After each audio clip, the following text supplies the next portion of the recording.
Well, hello to my When Girls Gather family. As I shared with you all a couple of days ago, or maybe a week ago now, I am super excited about the clear vision God has given me for 2020.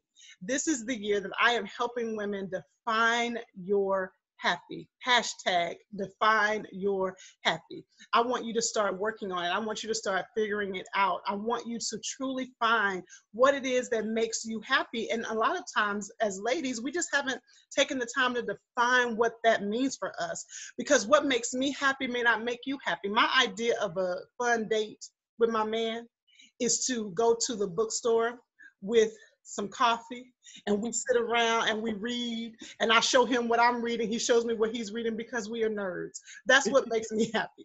That may not make you happy, but I want you to define your happy. And so this month, this is the love month, including Black history as well, but particularly this is the love month. This is when Valentine's Day falls. And so the last April, I'm going to introduce my guest in just a minute, but April, a couple of weeks ago, my girlfriends and I were on a Zoom call. They're going to kill me. I'm not going to tell them who though. We were on a Zoom call just like this, and we got into, it was like six of us, and we got into this conversation about Valentine's Day. And some of us are married, some of us are single, and those of us who are married are just so tickled about the dynamics that's going on with single women, because we're not dealing with none of that, of course. And if he don't take me out on Valentine's Day, what does that really mean? And dealing with all of that. So whether you are at that place, whether you care or not, Valentine's Day often brings up a lot of thoughts and emotions. So I thought this would be a good month to have you on, April, and then to have my guest who's coming on in a couple of weeks, just talking about, from a single woman's perspective, what it means to define your happy. So with that in mind, I want you all to know that these conversations are what I call casual conversations with intention. I have women who I'm going to be interviewing, like April, who have a platform that they are building and growing. Then I'm having women who don't necessarily have a business or a platform. They're just women who I think have a lot of insight that can help you on your journey as we define our happy in 2020. So my first guest is my friend April. She is pretty phenomenal. She has an organization called Life After the D. I'm going to tell you what that's all about. It's a little risque, Life After the D. And I'm going to let her take a moment to share herself, to introduce herself, because I think you're going to get some great wisdom from April. So April, it's on you. Tell us who you are. Tell us a little bit about yourself. Well, good morning or good day, everyone. Yes. My name is April Cobb. I go by Coach April L. And it is a pleasure first to actually be here on Robin's show. This is amazing. I am a life coach. And as Robin stated, that I do have a movement, if you want to call it, called Life After the D. And it is a little risky. I always get those those eyes like, what? Especially from the Christian folk, because you know the saints are wondering what you're talking about. Okay, where are you going with this? Yeah. So Life After the D, when the D stands for divorce. And so that actually came about because the reason that I became a coach is because I went through a divorce, and after working with my amazing coach, it was a desire that I believe that came about from God, that I would turn around and help other women who have been through the same thing that I've been through. And so I really found my passion. I really found my purpose in coaching women who have been through what I've been through. I'm kind of on the other side of it now. Even though Let me take a moment to coach my client. You're not kind of on the other side of it. You are on the other side of it. We're gonna yes, I knew you would catch that. I knew you would catch that. Yeah, don't worry about it, y'all. I just had to have a moment. Go ahead. That's why I love you. So yes, I'm on the other side of that now, and so it is a part of my purpose and my passion to help other women who have been through it, who are currently going through it, or just recently divorced, who may need some help, just need someone to come alongside them to help them kind of navigate through it. Absolutely. So tell us a little bit about your family dynamics right now. Well, right now I am single. I think I'm almost ready to mingle. Yes. We're ready to get you out there. Yes, I'm almost ready to mingle. But I am single. I don't have any biological children. But my sister passed away about 5 years ago, and she left four beautiful, amazing children that I play a role in their lives. They have a whole tribe, but I play a part in their lives too. So I always told her that she had my children for me. Yes, So yes. yeah, that's my family dynamic. Okay, so you were married, and how long were you married? I was married for 13 years. 13 years. Okay. And so I have been on this journey with you for a while now. Yeah. And I know that moving from being married, accepting that divorce was inevitable, and then going through the divorce has been a journey, to say the least. So let's talk a little bit about, you share with us the heart of life after the D, but tell us your state of mind. Where were you emotionally as you began to realize, wait a minute, mom, because you fought for the marriage. You weren't, I'm not gonna, I want you to tell us how you felt about the divorce. Tell us that, because I'm not gonna put words in your mouth. When you saw that the divorce was pending, how Yeah. was that for you? It was very painful. It was very, I felt very weak and powerless because, um, as you stated, I didn't want the divorce. I wanted to keep my marriage together at any cost. And that actually made me stay in the marriage a lot longer than I probably should have, because the marriage was over a couple of years before I actually accepted it. Yeah, Um, because I felt like, especially as a Christian woman, I felt like I had to do everything that I possibly could to make this work, because it couldn't have been God's will, mm. and I just didn't want it. I didn't want to be divorced. I love being married, but things happened, and we grew apart. And he was already gone from the marriage before I even really realized it. Okay, so much. This was a whole lesson right here. I just get so excited about these conversations. Okay, can we Yeah. take a moment to point something out? Like I told y'all, this When Girls Gather, we are a family here, okay? So I need to talk about something. This little piece right here. It's April. This little piece right here is about to drive me bananas. And what y'all don't understand is that April is a stylist, right? She didn't do these braids, but she's a stylist. And so before we hit record, she was like, okay, tell me how you tie your scarf. Yeah. Jeez Louise. Okay, so when you keep seeing me do this, ladies, see on my TV show, Living with Life Coach Robin May, I can't do this on the TV show, but on When Girls Gather, I feel safe to keep doing it. Okay, I'm just gonna do the interview like this. Okay. Okay. Stop. It was so much of this conversation already. Mhm. First of all, let me say this. Those of you who are new to the When Girls Gather community, let me say this. I have what I call a two-lane purpose highway. Empowering women and equipping couples. I'm equally as passionate about both. And so with the couples piece, my network is IBelieveInMarriage.com. So here I am interviewing my girl April, whose movement is Life After the D. And so that could seem like a conflict, but it really isn't, because the reality is something April said just really stood out. She said, I was trying to keep the marriage at any cost, even at the detriment of your own mental health, even at the detriment of your own safety, emotionally, physically, spiritually. But this is what's so powerful about that. I believe, and because I was on this journey with you, April, I believe not to the point of detriment, but I believe you needed to fight for the marriage so that at this point you can look back and you can say without any question that you did everything you knew to do. Yeah. You did everything. So that's number one, ladies, that we cannot sacrifice our actual well-being when someone, like April said, has already decided to walk away. Yeah. The other part of that is you did not go through that journey by yourself. You were not on isolation island. Now, you didn't open it up to the Facebook community. No. You didn't go to church holding a sign saying, somebody help me. No. You hand selected the people or the persons who were going to walk with you on that journey. Did that make a difference for you, you believe? Yes, absolutely. Because you want to be able to trust the people that you are basically sharing a huge moment in your life with. And at that time, I was a leader in my church. So I was taught that I could not go to the lay members. You are to go up, to your Mhm. pastor. So I couldn't just come in and act as if everything was, falling apart. I had to be in that leader role. And even with my friends and my family, for a long time, Robin, I made it seem like everything was all good too, you know, Mm. because I had to keep this image up of it being perfect.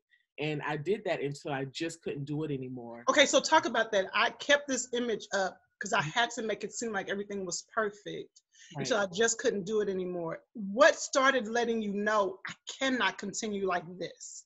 Yeah. I think the pressure of living a double life was just getting to me. Also, like in our church, he was actually a leader in our church, and he just stopped going. So I couldn't tell them that he was working only but so many times. Yeah, And it really, really just started. Everything just started unraveling where I couldn't hold up the lie anymore. yeah, As yeah. much as I wanted to, I just couldn't. It was just too much. You hear you don't want to start lying because you have to keep putting lie on top of lie, Yes. and it was just lie on top of lie until it was just too heavy to carry anymore. You know, Um, what's interesting to me about that is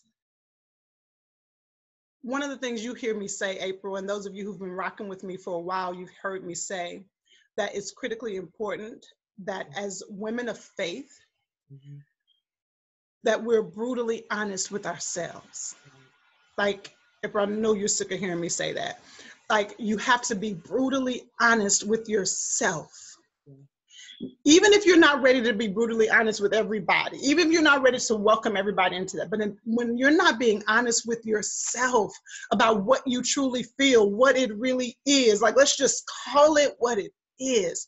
yeah, One of my favorite statements that I've said for many years is that powerful women face the facts, but they believe the truth. Let me say that again. Powerful women face the facts, but they believe the truth. So the facts are what I see. I'm going right, to face the facts and I'm going to believe the truth. And the truth is that God can do anything he wants to do, that nothing is impossible for God, that he can turn any situation around. That's the truth. But right, powerful women have to face the facts. And so I'm bringing that up because you are carrying this facade, but mhm, a lot of it was because you were not being brutally honest with yourself about what it was anyway. So it's right, hard to be honest with them when you're right. not being honest with you. What do you say to that? I totally agree. Um, it's like I said, it's basically just a lie, Yeah. because um trying to and I felt like a fraud too. Mhm. I felt like a fraud because I'm leading these people, I'm trying to live this life on Facebook and in front of my family, but it was just not true. It was just not true. When I got home, it was something totally different, Mhm. than what I was trying to show other people. But I totally agree with that statement. The facts were that it was done. Yeah. I just had to come into that truth so that I would be able to move on. Um, but going back to your question about the support system, being intentional about that, because any situation I feel like you go through, you should have a support system and people that you actually trust. Yeah. Um, that's where me and you connected. Mhm. You played a huge role in that because I didn't have a lot of people that I trust. I always have, always been in leadership roles. And so, you have these people who are always looking up to you. And for you to say, well, I need help kind of throws people. You Yeah. know, when the strong one says, I need help, it's like, what? You Yeah. know? Yeah. So yes, I had my coach. I had just a few, it was very, very Mhm. small circle of people. But we got through.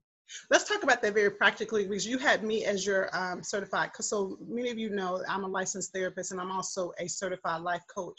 So you had me on the coach side, but you also had, and that's the reason why I can have you on this platform now because you weren't under the umbrella of me being your clinician, but you also had a therapist. Yes. Was it the whole time, or did the therapist come later? She came later. Okay, so you had me as your coach, and then you did find a therapist. And if you all want to understand the difference about that, let me know, and I'll do a whole video just helping you walk through whether you need a coach or whether you need a therapist or whether you need both. So let's keep going. Now, one of the things you know is that my memory is not good. How long after the divorce did your sister pass away? 3 months. I thought so. That's what's over here in my notes. It was 3 months. 3 months after the divorce was final. It was final, yes. The divorce was final in September. She passed away in December, actually Christmas Eve. Unexpectedly, right? Unexpectedly, yep, unexpectedly. Mm-hmm. So you go through finally having to face the end of your marriage, which you didn't want. Right. Then losing your sister, who you were particularly close to becoming a stand-in mom very quickly. All right. That whirlwind, how was all of that impacting other areas of your life, friendships, your career? Let's talk a little bit about what you do for a living. I'm, in addition to being a life coach, I'm a master cosmetologist. And I've been doing that now for 7 years. 7 years. Yeah. And it's been really, really good. Business has been overflowing. Yeah. And so there again, being in a role where I'm just listening, because not only therapists are, yes, I mean, stylists, y'all become our therapists. People tell us everything. Yes. And I mean, everything. Yeah. So it's like, you're doing the hair, us girls, we trust out people in our hair. Yeah. So we're doing their hair, but we're also listening to everything that they have, everything that they bought with them. So, we have all of that going on as well. So how did those two things, like the divorce, then your sister dying, bleed over, or did it bleed over into your work, into church, into your relationships? I think it did. As far as my work goes, because now I was pretty much on my own for really the first time in my life, because I left my mom's house to be with him. So we were always together. I always say we kind of grew up together, very young when we got married. And so we built a lot together. So to now have to do everything on my own, and in the midst of all of that, the job that I had, they laid us all off. So my office closed. So now I'm going from my job, to now I'm going to go do hair, and work for myself. And so that. Oh my God. April, I forgot that. Yeah. You were doing hair when we first started. Yeah. No, I wasn't. I completely forgot about that. So you had 3 major transitions. Yeah. Yeah. The job, the divorce, and losing your sister.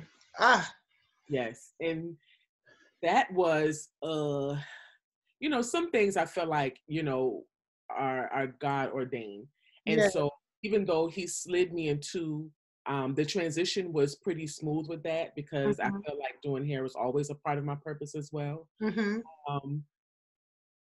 In my mind, I'm like now on my own, and I'm uncertain about, working for myself. And am I going to have enough money to be able to sustain, just sustain, not even like this huge lifestyle, just sustain, period. Yeah. And so I worked a lot. And also one more thing, my house that we built went into foreclosure. And so I love this house. We built the house from the ground up. And so it's something about that, having that taken away, was just like mind blowing. Yeah. And so in my mind, even sometimes still today, I work from that place. Of my house went into foreclosure. I can't have that happen again. Just stuff taken away or stuff changing the way it did. So then I became a workaholic. I worked like from sun up to sundown, some days 6 and 7 days a week. Yeah, from a place of desperation, Yeah, because I'm in survival mode, yes, yes, and I just can't go back to what it was. right, right. And so I was just a lot of the time for like the past maybe up until maybe about a year or two ago, I was just working from a place of fear. You Mhm. know, I was just working from a place of that survival mode. Even though I was kind of over it, I just couldn't snap out Girl, of it. yeah. You And know? let me tell you, I wish I had it in front of me because I would sure enough show you all. I did a decade in review where I listed all the years in the last 10 years. And I just wrote the theme. What was the theme? Because many of you don't know, uh, I'm obsessed with journaling. So I have journals from way back. So I would go through my journal and I would just write down themes that occurred during that time. And um, I would write down things that occurred that triggered me, things that were good. Yeah, And so, to your point, what I discovered is that 2016 in particular was a traumatizing year for me. It was one of the toughest years of our life. yeah, And I was telling my girlfriend, April, that I realized 2020, 4 years later, I'm just now fully coming out of that fog. yeah, You know, like I'm full, like in my own personal world, like I was still making things happen. I'm still helping my clients. I'm still navigating life. And I'm not even realizing I'm in a fog. You don't, ooh, this now I'm gonna have to preach this because you don't even realize you're in the fog until you out of the fog. It's like, wait a right. minute. So it was like something lifted. So your point was, it wasn't even at that point that you were still lamenting over the marriage. It Right. was just the reality of this hit after hit after hit. Yeah. So I wanted the ladies to hear your story so they can understand what you've been through. So talk to me a little bit about defining your happy. What has been and continues to be some of the hurdles that you have to jump in your mind to begin to embrace what happiness means for you? Um, you know, happiness to me, Robin, really means being free, you know, to be me, to do what I want to do, and just not have, even though we're always going to have worries and cares and trials and tribulations, but to choose to still be happy in the Yes. midst of it, because knowing that, you know, things are going to happen, but they don't last always, you Yes. know. And so to be able to, that makes me happy when I'm able to just kind of work through some things. Even this morning having an issue, and I'm like, you know what? I'm still not going to get bummed out. You know, I'm just Yes. going to be happy because this isn't going to last forever, and I can get through this. Absolutely. And so to kind of work through that, you know, us working together, a lot of work has to continue to be done on my self-worth, that I'm worthy enough, Mhm. um, you know, to be free, to be happy. It's okay. You know, I have to do a lot of that type of work. Um, you know, just to, yeah, just so that I can be free. Be free, yeah. One of my best friends, her name is Shaniqua Cater, she has a movement called That Wife Life. And one of the things that she won't say the word, but she's a preacher. And she ministered one time, and it has always stuck with me. And you just said something that reminded me of that. She said, when you think back to one of the worst times of your life, one of the most difficult challenges of her life, for her was the death of her father, who Mm, is still an icon, and was a major, of course, influence in her life. yeah, And she says that when she thinks back on that and she was able to get over that, things that show up on her path now can still be very devastating. yeah, But that gives her the strength when she reflects on, I made it through that, maybe I can make it through this. So when yeah, you talk about knowing that it's not going to last always, when you think back on all that you went through back to back to back, the yeah, end of your marriage, your sister passing away, you being laid off from your job, and here you are on an interview talking about defining your happy, and you're not somewhere pulling your hair out, then the drama that happened this morning with your car, it's like, if I yeah, got through all of that, I can yeah, surely get through this. yeah, Does that yeah. help you think through your journey and your story? Oh yeah, absolutely. With everything. Absolutely, with everything. And I think, sometimes that's why trials and stuff come, just to make us tougher, to show us that we're a lot stronger than what we really, think in our minds that we are. Absolutely. And I feel like that's kind of where I am now. I'm not going to say that I probably can, you know, go through everything and just be like, it is what it is. No, I'm probably still going to cry. I'm probably Yeah. still, fall out and be dramatic. But, after I think about it, Yeah. you put yourself together, you're like, okay, put on your big girl panties and let's get this done. And then you just move on. So I feel like a lot of the things that, may come, I hope that I would be able to look back on, those things and say, yeah. And there has been times when I had to look back and say, you made it through that. Thank you, Lord. You made it through that. You can make it through this. And it makes it a little bit easier too. And I think it's also because your point of I might have to still cry and be dramatic. Hey, that's my middle name. I'm gonna be extra. However, I will say two things that I've had to learn to do. Number one, I know my crazy April, and I've shared this with you, and I'm going to share this with the ladies. My cognitive distortion, and I'm going to do a session about cognitive distortions, is that I tend to catastrophize. Because of the drama of my personality, I can take a 5 and make it a 10, or I can take a 10 and 10 is bad enough. And by the time I finish, it's a 20. And I used to do that without restraint. And what I realized is that I was sending myself to places that the more I sent myself there, it was harder for me to come back. Yeah. So now what I've learned to do is recognize a 10 is bad enough. And I'm not going to let you minimize it and tell me that it's a 5. It is a 10. But what I'm not going to do is make it a 20. Right. So we have to let ourselves feel what we feel. And I also believe that our recovery time, the more mature we are, and the more we grow, our recovery time should be a bit quicker. Yeah. So and it should be comparable to the situation. Right. So I wouldn't, we all know that we lost Kobe Bryant recently, based on when you see this video. And I wouldn't tell his family, you should be getting over that, because that is a tragedy that is not comparable to having challenges with your car. So what we have to do is recognize that our recovery time based on the situation should improve the more we grow and the more we mature. All right, as we begin to wrap up, you shared with me what your theme, I always mess it up, what your theme is for 2020. The first 40 was cute. Break that down. Well, yeah, I decided, my birthday's in January, and it's January 13th. And so I turned 42 this year.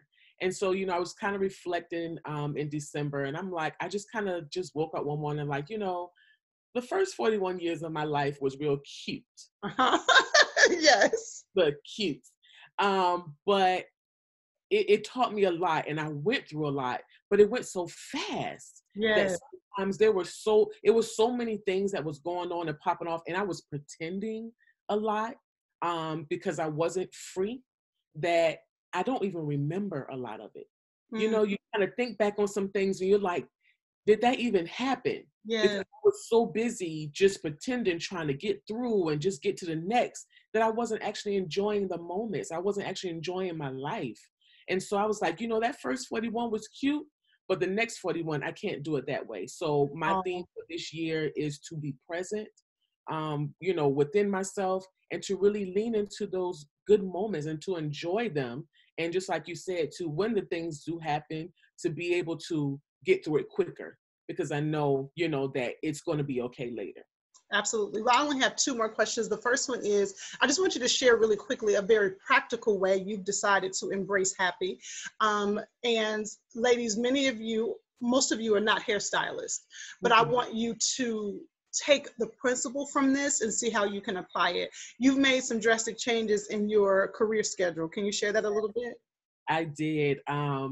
And I kind of almost went past it until we were in our session. You were like, oh no, don't go past. I was like, maybe this is a big deal. Yeah, so wait a minute. So when she shared with me the changes she was making, she, in April fashion, minimized it. And I'm like, wait a minute, you are taking control of your life. Do you know how many people are afraid to do it? And I'm gonna share, I want you to share, and I'm gonna share how I did the same, but go ahead. So I've been again, like I said, working like a crazy lady, because, you know, you have to get into the hair game, you know, you have to hustle hard. There's people who went to beauty school with me that are just, we went through all of a year of schooling, $20,000 in tuition, and they're going back to school for something else, or they just couldn't get the clientele. And for me, thank God, you know, I had the people come in, but I hustled.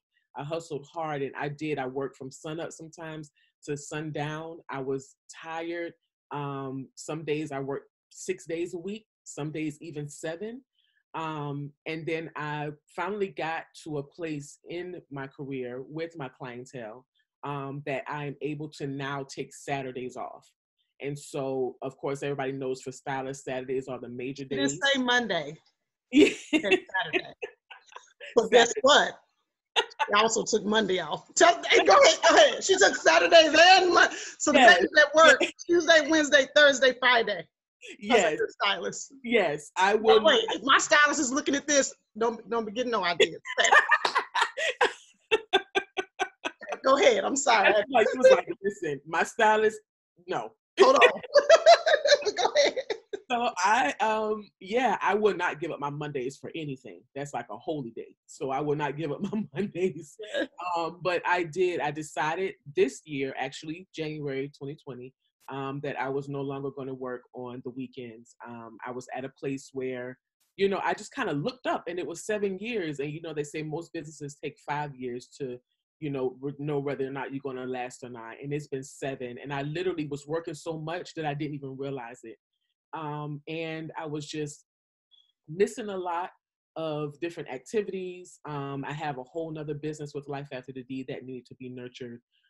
It was wearing me down physically, and I needed to, a part of my happy is to make sure that my body is good. I want to be in the best shape of my life, both mentally and physically. And I could not do that working the schedule that I was working. I was missing a lot of things, you know, at my church and social gatherings. Those are the things that I need to keep a well-balanced life as well. And that makes me happy. And so I decided that I was going to be off on Saturdays, Sundays, and Mondays, and change my work schedule to Tuesday through Friday. And so far I have been having an absolute ball. I mean, it's only been a month, but it has really changed and helped my happy, because I'm able to go places. I'm able to travel again.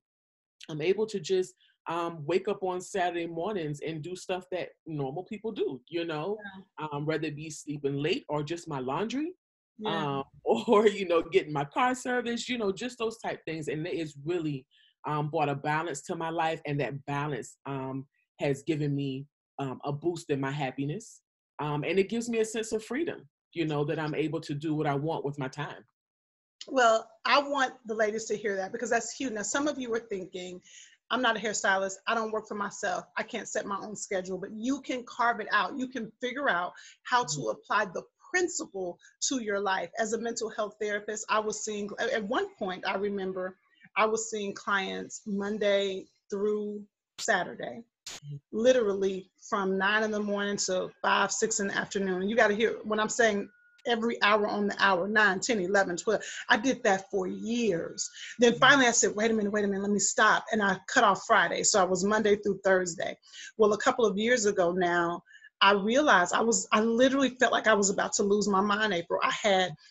Listen, can we keep it real? Okay, let me go here. So I was seeing clients Monday through Thursday, which again, this is how I was fighting it, because I was like, most human beings work 40 hours a week. So I'm like, who am I? Who do I think I am to feel like I can't do that? But what I realized is I was working as a therapist. I still had my I Believe in Marriage network that I was pouring into. At that time, it was Friends with Vision, which has now developed into When Girls Gather. I have 3 little girls. Then we had the nerve to launch a whole church. Now, all of those are things where people are needing me. They're needing my time. They're needing my wisdom. They're needing me to pour into them. Listen, when I say let's be grown, my husband still wanted me to be available for him. Yeah. So if I'm going to be available for him and all of these things that are going on, I decided something has to give. Now, for many of you, we have different things that trigger us. And for me, finances equals security to me. And what God has had to continue to show me is that my security is not what's in my checking account. My security is in Him. And so I felt very strongly that I needed to shut down to 3 days a week. And so now I see clients 3 days a week. Now my checking account says that I need to see them 10 days in a week. My checking account says I need to be in there 10 days a week. So it has been an act of faith. And it's a continuous act of faith for me to make that drastic change. But it is one, like you, April, once I did, it was like, like I wasn't as irritable. I wasn't snapping. I wasn't, because if I'm going to be fully available, I have to, our souls can only handle so much. And so I want you ladies to figure out, as you define your happy, how do you need to make some adjustments in your life? Maybe it can't be in your career, but maybe it is. One of my girlfriends recently is a single mom, and I told her, I don't care what you have to do. You need to hire somebody that can help you with your child at least 2 Saturdays out of the month, that they come over and they help you and they give you that relief. Figure it out. My good girlfriend Valerie Burton wrote a book called It's Your Time, and she talks about the fact that she did, you went through her coaching program too. She talks about the fact that she went through an experiment with her family, figuring out how she could work less hours in the week. So I think that would be a great resource for you to get. All right, as we close, y'all have seen this string on my arm. I wanted to explain it. I'm leading the women of our church through a prayer challenge. And this is just a reminder that we're all wearing a string, a blue string that's based on scripture, to remind us to be prayerful consistently for the next 4 weeks. So that's why y'all see this random string on my arm.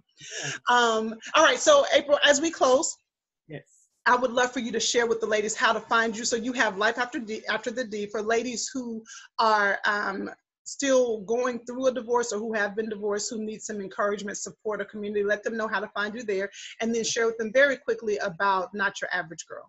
Okay. They can find me on Facebook. I have a Facebook group just for Life After the D, and that's the name of it. So I would love to have them in the group. They can also check me out on Instagram under Coach April L-E-L-L-E.